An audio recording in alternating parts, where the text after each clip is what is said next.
مسلم کی روایت ہے کہ ایک بندے نے ایک گناہ کا ارتکاب کیا، پھر اس نے دعا کرتے ہوئے کہا اللہم اغفر لی ذنبی، اے اللہ میرا گناہ معاف فرما۔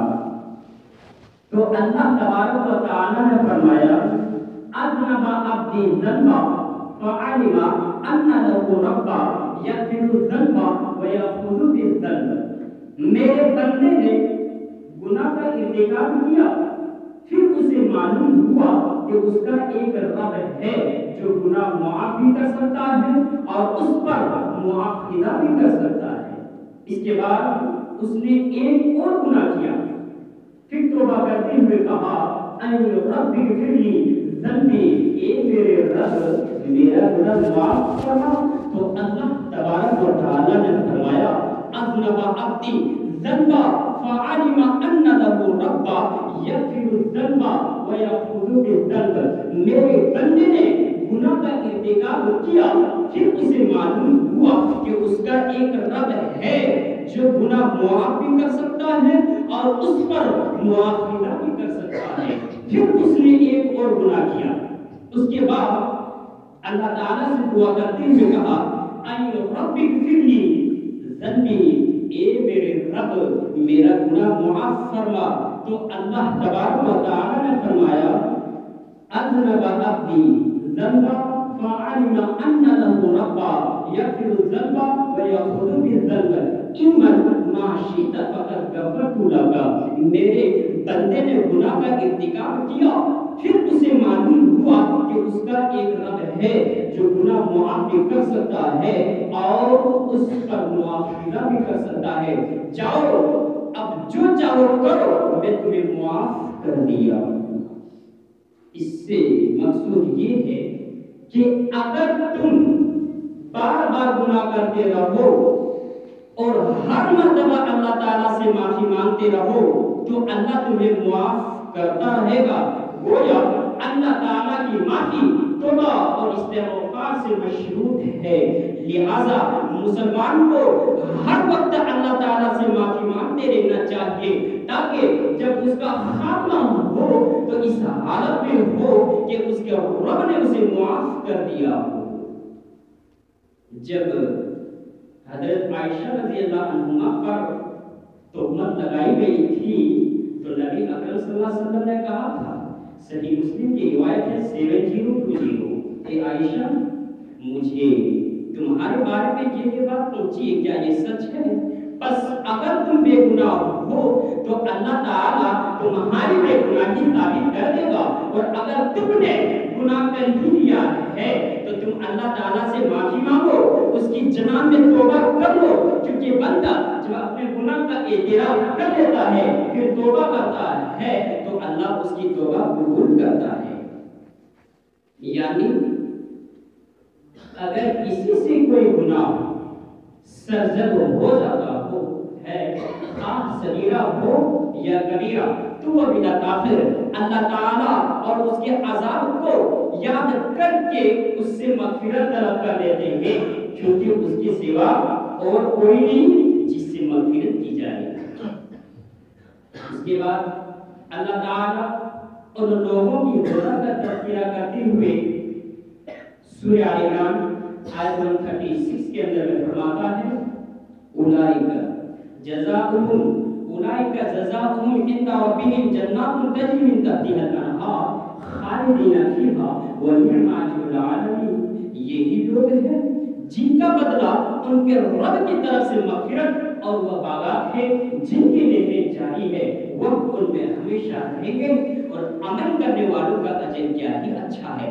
آگے اللہ فرماتا ہے سورہ نحل آیت 19 میں ثم ان ربک للذین عملوا السوء بجہالۃ ثم تابوا من بعد ذلک واصلحوا ان ربک من بعدها لغفور رحیم، جن لوگوں نے لا علمی کی بنا پر، جاہلیت کی بنا پر گناہ کا ارتکاب کیا، پھر توبہ کر لی اور اپنی اصلاح کی، تو یقیناً آپ کا ان کے لیے ان کی توبہ کے بعد بڑا معاف کرنے والا اور نہایت رحم کرنے والا ہے۔ اسی لیے اللہ کے رسول صلی اللہ علیہ وسلم یہ دعا کیا کرتے تھے، اِنَّ صَلَاتِي وَنُسُكِي وَمَحْيَايَ وَمَمَاتِي لِلَّهِ رَبِّ الْعَالَمِينَ لَا شَرِيكَ لَهُ وَبِذَلِكَ أُمِرْتُ وَأَنَا مِنَ الْمُسْلِمِينَ۔ یقیناً میری نماز، میری قربانی، میرا جینا اور میرا مرنا صرف اللہ ہی کے لیے ہے، جو تمام جہانوں کا رب ہے، اس کا کوئی شریک نہیں، اور مجھے اسی کا حکم دیا گیا ہے اور میں فرما برداروں میں سے ہوں۔ اللہم اہدنی لأحسن الاعمال واحسن الاخلاق لا يهدي لأحسنها الا انت وقنی سیئ الاعمال وسیئ الاخلاق۔ اے اللہ مجھے سب سے اچھے اعمال اور سب سے بہتر اخلاق کی توفیق دے، کیونکہ تیرے سوا ان کی توفیق دینے والا نہیں، اور مجھے برے اعمال اور بری صفات سے بچا، کیونکہ تیرے سوا ان سے بچانے والا نہیں ہے۔ آپ صلی اللہ علیہ وسلم یہ دعا کیا کرتے تھے، اور کبھی کبھار جب آپ صلی اللہ علیہ وسلم نماز شروع کرتے اللہ اکبر تو اللہم باعث بینی و بین یا سبحان اللہ کی جگہ آپ صلی اللہ علیہ وسلم یہ دعا کبھی کبھار پڑھ لیا کرتے تھے، جو سورہ نساء کی حدیث ہے، حدیث نمبر 897، یہ حدیث صحیح ہے۔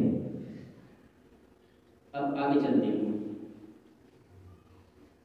اللہ کے رسول صلی اللہ علیہ وسلم نے فرمایا، سنن ترمذی حدیث نمبر 3537، ان اللہ یقبل توبۃ العبد ما لم یغرر۔ بے شک اللہ تعالی بندے کی توبہ اس کی روح حلق میں اٹکنے سے پہلے تک قبول کرتا ہے۔ بے شک اللہ تعالی بندے کی توبہ اس کی روح حلق میں اٹکنے سے پہلے تک قبول کرتا ہے۔ اس حدیث سے معلوم ہوا کہ جب بندے کو موت کا فرشتہ نظر آ رہا ہو، اس کی آخری سانس حلق میں اٹکی ہوئی ہو، تو اس وقت اس کی توبہ کا کوئی فائدہ نہیں ہے۔ بالکل یہی مفہوم اللہ تعالیٰ نے قرآن مجید کے اندر میں یوں بیان فرمایا ہے۔ سورہ نساء آیت نمبر 17 سے لے کر 18 کے اندر فرماتا ہے، ٹرانسلیشن سنیں، اللہ کے نزدیک صرف ان لوگوں کی توبہ قبول ہوتی ہے، اللہ کے نزدیک صرف ان لوگوں کی توبہ قبول ہوتی ہے جو نادانی میں گناہ کر رہے تھے، پھر جلدی ہی توبہ کر لیتے ہیں تو اللہ انہی کی توبہ قبول کرتا ہے، اور اللہ تعالیٰ بڑا علم والا، بڑی حکمتوں والا ہے۔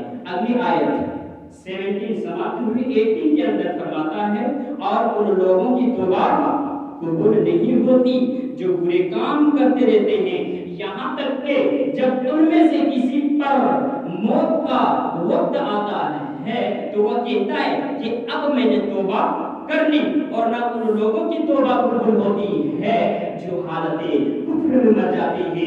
انہی لوگوں کے لیے ہم نے دردناک عذاب تیار کر رکھا ہے۔ یہ آیت کریمہ ان لوگوں کے اوپر فٹ ہوتی ہے جو کہتے ہیں کہ ارے ابھی وقت تو بہت باقی ہے، بعد میں دیکھا جائے گا یا توبہ کر لیں گے۔ اچھا تجھے پتا ہے کہ کب میں مرنے جا رہا ہوں؟ اللہ کی قسم ایسے گھٹیا سوچ رکھنے والوں کو کبھی اللہ توبہ کی مہلت نہیں دیتا ہے، اور اچانک اٹھا دیتا ہے۔ اللہ تعالیٰ اچانک اٹھا لیتا ہے اور کبھی توبہ کی مہلت نہیں دیتا ہے۔ دیکھتے بھی ہوں گے، سنتے بھی ہوں گے، کئی ایکسیڈنٹ سے مرے ہوئے جا رہے ہیں، کئی کود کے مرے ہوئے جا رہے ہیں، کوئی چارپائی سے گر کے مرے جا رہے ہیں، کوئی ہارٹ اٹیک سے مرے ہوئے جا رہے ہیں۔ ایسے گھٹیا سوچ رکھنے والوں کو کبھی اللہ توبہ کی مہلت نہیں دیتا ہے۔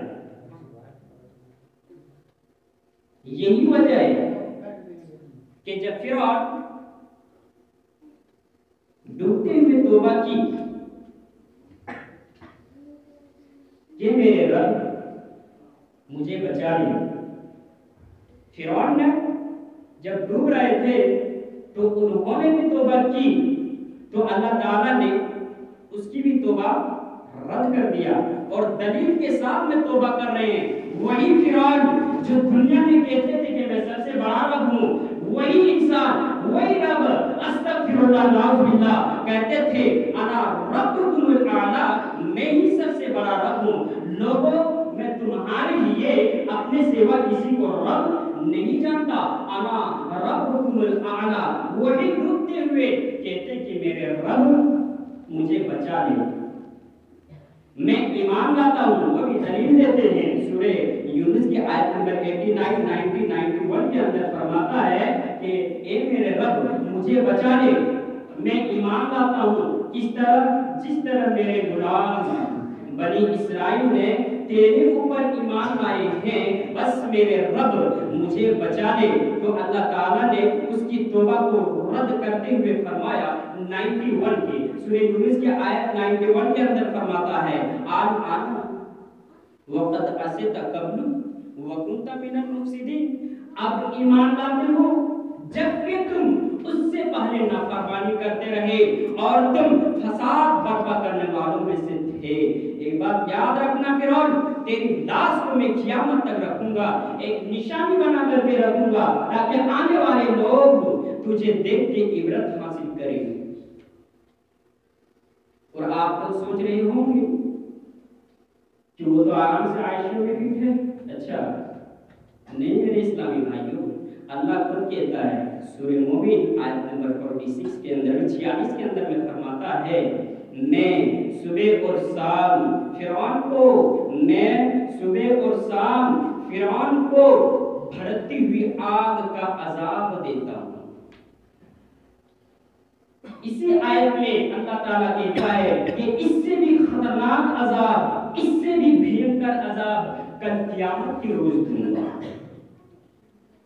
تو میرے اسلامی بھائیوں اور نوجوان ساتھیوں، اللہ تعالیٰ سے توبہ و استغفار کرتے رہیے، اللہ کے سامنے گڑگڑائیے۔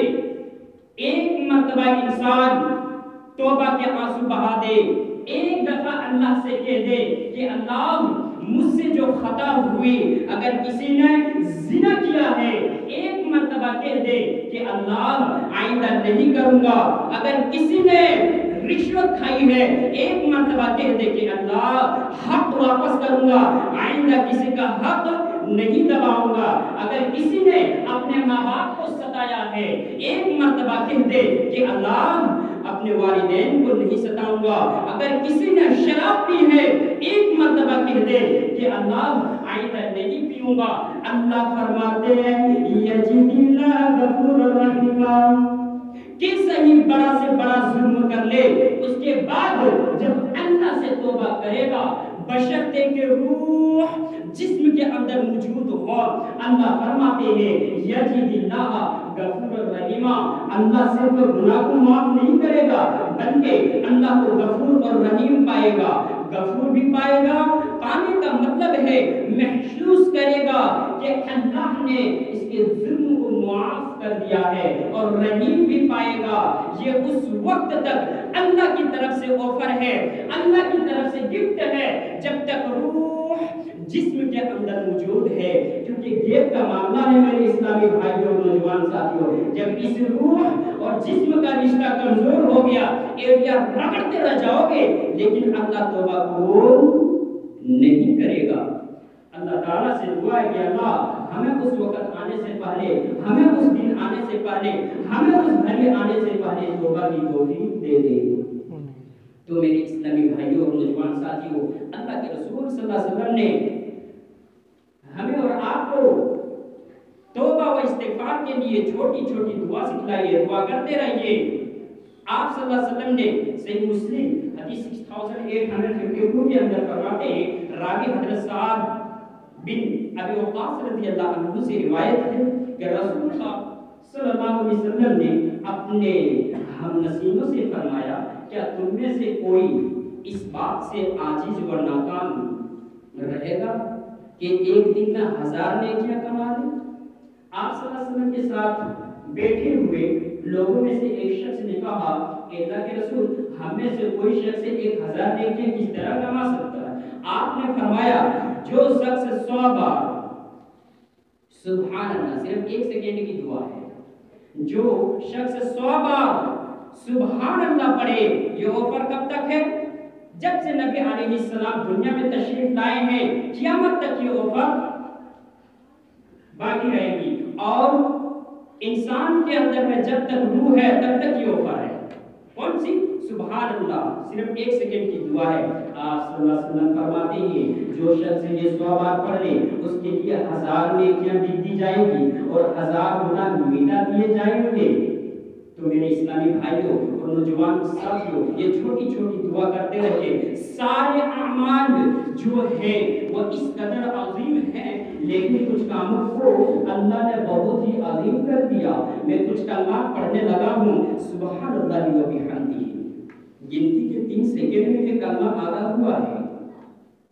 سبحان اللہ و بحمدہ جو شخص 100 بار پڑھ لے تو نتیجہ کیا نکلتا ہے؟